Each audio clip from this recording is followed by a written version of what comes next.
भारत के आगरा में स्थित ताजमहल मुगल वास्तुकला की एक अद्भुत और बेमिसाल कृति है, जिसे पूरी दुनिया में प्रेम और सुंदरता के प्रतीक के रूप में जाना जाता है।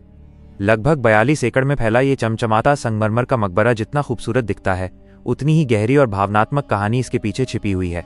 करीब 400 साल पुरानी ये इमारत अपने समय की सबसे भव्य और विशाल संरचनाओं में गिनी जाती थी और आज इसे दुनिया के 7 अजूबों में शामिल किया जाता है। इस अद्भुत स्मारक को बनाने में लगभग 20,000 कारीगरों और मजदूरों ने लगातार 22 वर्षों तक दिन रात मेहनत की। अगर इसकी लागत का आज के समय में अनुमान लगाया जाए तो इसकी कीमत अरबों डॉलर में आंकी जाती है।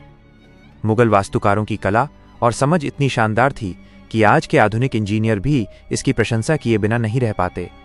इस इमारत की बनावट में कई ऐसी तकनीकें इस्तेमाल की गई हैं जो उस समय के हिसाब से बेहद उन्नत थीं। उदाहरण के लिए मुख्य द्वार से देखने पर ताजमहल बहुत विशाल दिखाई देता है, लेकिन जैसे जैसे आप उसके करीब जाते हैं उसका आकार धीरे धीरे संतुलित लगता है। ये एक अद्भुत ऑप्टिकल इल्यूजन है। ताजमहल के चारों कोनों पर बनी मीनारें बिल्कुल सीधी नहीं हैं, बल्कि थोड़ी बाहर की ओर झुकी हुई हैं। इसका कारण सिर्फ देखने का भ्रम नहीं, बल्कि सुरक्षा भी था। अगर कभी भूकंप आए तो ये मीनारें बाहर की ओर गिरें और मुख्य मकबरे को नुकसान न पहुंचे। अब सवाल ये उठता है कि आखिर इस इमारत को इतनी मजबूती और खूबसूरती के साथ बनाने के पीछे क्या कहानी है। यह कहानी शुरू होती है सन 1607 में, जब मुगल साम्राज्य अपने चरम पर था। उस समय शाहजहां, जिनका असली नाम खुर्रम था, 15 साल के हुए थे। उनके जन्मदिन के अवसर पर आगरा किला में एक भव्य समारोह का आयोजन किया गया। खुर्रम अपने पिता के सबसे प्रिय पुत्र थे, इसलिए हर साल उन्हें उनके वजन के बराबर सोना, चांदी और हीरे दिए जाते थे। लेकिन इस बार कुछ खास होने वाला था। इसी समारोह में उनकी मुलाकात मुमताज महल से हुई। पहली ही मुलाकात में दोनों एक दूसरे से गहरा प्रेम करने लगे। समय बीतता गया और खुर्रम ने कई युद्धों में जीत हासिल की। उनकी वीरता से प्रभावित होकर उन्हें शाहजहां की उपाधि दी गई, जिसका अर्थ है दुनिया का बादशाह। शाहजहां की कई पत्नियां थीं, लेकिन मुमताज महल उनके दिल के सबसे करीब थीं। वे अधिकतर समय उन्हीं के साथ बिताते थे। सन 1628 में शाहजहां मुगल साम्राज्य के सम्राट बने। उस समय साम्राज्य अपने चरम पर था और भारत के अलावा पाकिस्तान और अफगानिस्तान के कई हिस्सों तक फैला हुआ था। मुमताज महल हमेशा पर्दे के पीछे रहकर शाहजहां को सलाह देती थीं, लेकिन ये खुशियों का समय ज्यादा लंबा नहीं चला। 1631 में अपने 14वें बच्चे को जन्म देते समय मुमताज महल की मृत्यु हो गई। ये घटना शाहजहां के लिए किसी सदमे से कम नहीं थी। कहा जाता है कि इस दुख में उन्होंने कई दिनों तक खाना नहीं खाया और वर्षों तक संगीत और खुशबू से दूरी बना ली। मुमताज महल की आखिरी इच्छा थी कि उनकी कब्र दुनिया के सबसे खूबसूरत मकबरे में बनाई जाए। इस इच्छा को पूरा करने के लिए शाहजहां ने अपनी पूरी जिंदगी और दौलत लगा दी। मुमताज की मृत्यु के 6 महीने बाद ताजमहल का निर्माण कार्य शुरू हुआ। पूरे साम्राज्य से कारीगरों, कलाकारों और मजदूरों को बुलाया गया। यमुना नदी के किनारे नरम जमीन पर इतनी बड़ी इमारत बनाना आसान नहीं था, इसलिए इंजीनियरों ने एक अनोखी तकनीक अपनाई। उन्होंने जमीन में गहरे कुएं खोदे, उन्हें पत्थरों से भरा और मजबूत नींव तैयार की।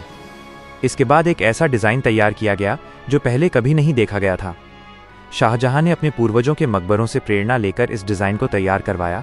कहीं से गुंबद का विचार, कहीं से मीनारों का और कहीं से मुख्य संरचना का। इमारत के निर्माण के लिए लाखों ईंटें वहीं तैयार की गईं। इसके बाद सजावट के लिए राजस्थान के मकराना से बेहतरीन संगमरमर मंगवाया गया, जिसे हजारों हाथियों के जरिए आगरा लाया गया। ताजमहल का 40 मीटर ऊंचा गुंबद उस समय की इंजीनियरिंग का कमाल है। बिना स्टील और कंक्रीट के इतनी विशाल संरचना बनाना आज भी आश्चर्यजनक है। इसकी सजावट में पिएत्रा ड्यूरा तकनीक का इस्तेमाल किया गया, जिसमें कीमती पत्थरों को संगमरमर में जड़कर सुंदर आकृतियां बनाई गईं।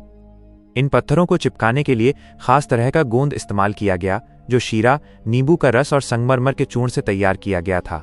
ताजमहल की एक और खासियत यह है कि ये दिन में 4 बार अपना रंग बदलता है। सुबह हल्का गुलाबी, दोपहर में चमकदार सफेद, शाम को सुनहरा और रात में हल्का नीला दिखाई देता है। करीब 22 वर्षों की मेहनत के बाद 1654 में ताजमहल का निर्माण पूरा हुआ।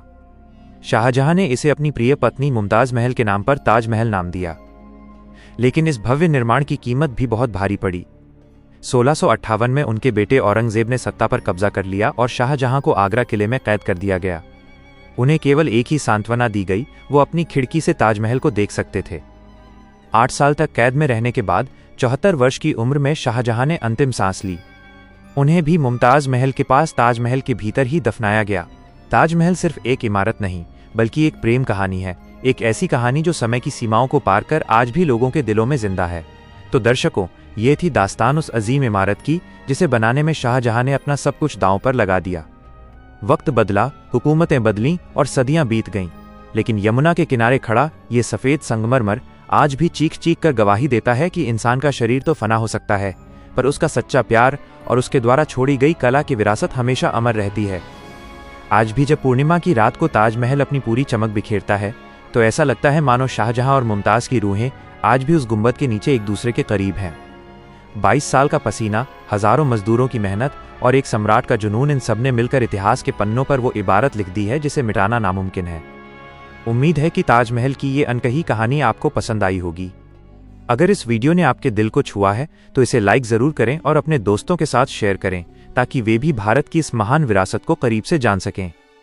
ऐसी ही और दिलचस्प ऐतिहासिक और रहस्यमयी कहानियों के लिए हमारे चैनल को सब्सक्राइब करना न भूलें और बेल आइकन को ज़रूर दबाएं, ताकि अगला वीडियो आपसे मिस न हो। आपके प्यार और सपोर्ट के लिए बहुत बहुत शुक्रिया।